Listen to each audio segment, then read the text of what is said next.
ጊዜው ሮማውያኑ ዓለምን የሚያስተዳድሩበት ወቅት ነው። ዓለም ካየቻቸው መንግስታት ውስጥ የሮምን ያህል ገናናነት የነበረው የለም። የሮም መንግስት ለረጅም ዓመታት ገናና መንግስት ስለነበረ ሌሎችን አገራት በመቆጣጠር ይገዛ ነበር። እስራኤላውያን በሙሉ በሮም መንግስት ከሚደርስባቸው መከራ የተነሳ ነፃ እንደሚያወጣቸው የተነገረውን መሲህ በጉጉት ይጠብቁ ነበር። አንድ ቀን እግዚአብሔር መልአኩ ገብርኤልን በገሊላ ወደምትገኘው ወደ ናዝሬት ከተማ ላከው። የተላከውም ከዳዊት ዘር ለሆነ ዮሴፍ ለሚባል ሰው ወደ ታጨች ወደ አንዲት ድንግል ነበር። የድንግሊቱም ስም ማርያም ነበር። መልአኩም እርሷ ወዳለችበት ገብቶ እጅግ የተወደድሽ ሆይ ሰላም ላንቺ ይሁን፣ ጌታ ካንቺ ጋር ነውና አንቺ የተባረክሽ ነሽ አላት። ማርያምም በንግግሩ እጅግ በጣም ደነገጠች። ይህ ምን አይነት ሰላምታ ይሁን አለች።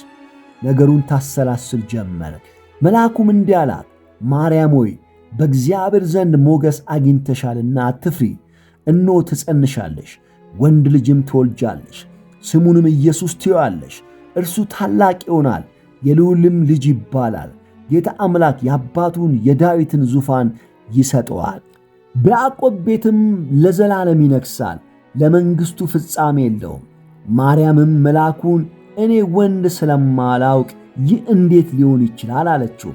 መልአኩም መልሶ እንዲህ አላት፣ መንፈስ ቅዱስ በአንቺ ላይ ይመጣል፣ የልዑልም ኃይል ይጸልልልሻል።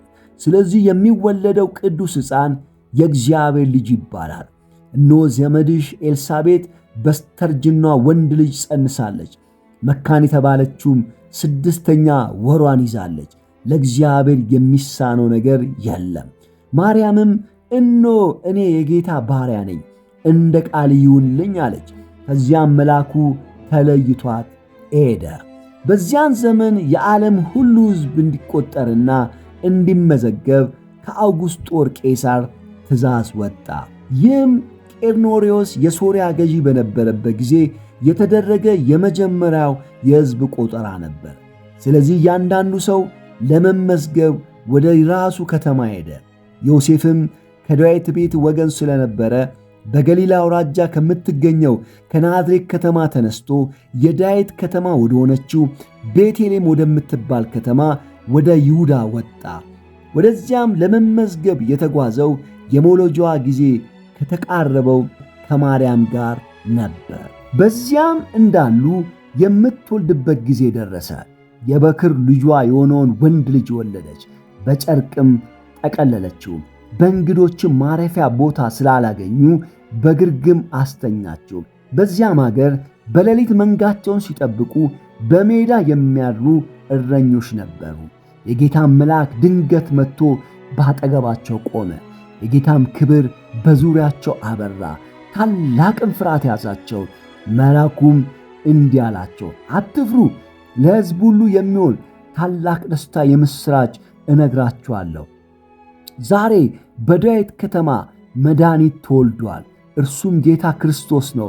ይህ ምልክት ይሆናችኋል፣ ሕፃኑ ልጅ በጨርቅ ተጠቅልሎ በግርግም ተኝቶ ታገኛላችሁ። እረኞችም የተባሉትን ነገር ለማረጋገጥ እነ ማርያም ወዳሉበት ሄዱ። እዛም ባዩት ነገር ተገረሙ፣ እግዚአብሔርን እያመሰገኑ ተመለሱ።